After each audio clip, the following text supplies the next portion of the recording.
Gente, meu nome é Luana e tô aqui gravando como é meu dia a dia, como é assim, viver em paz.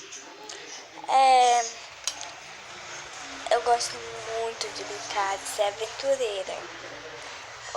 Até hoje mesmo, a gente foi lá na Praia da Lua e nadamos até uns 2 metros de lá. Então eu gostei muito, tá? Beijo.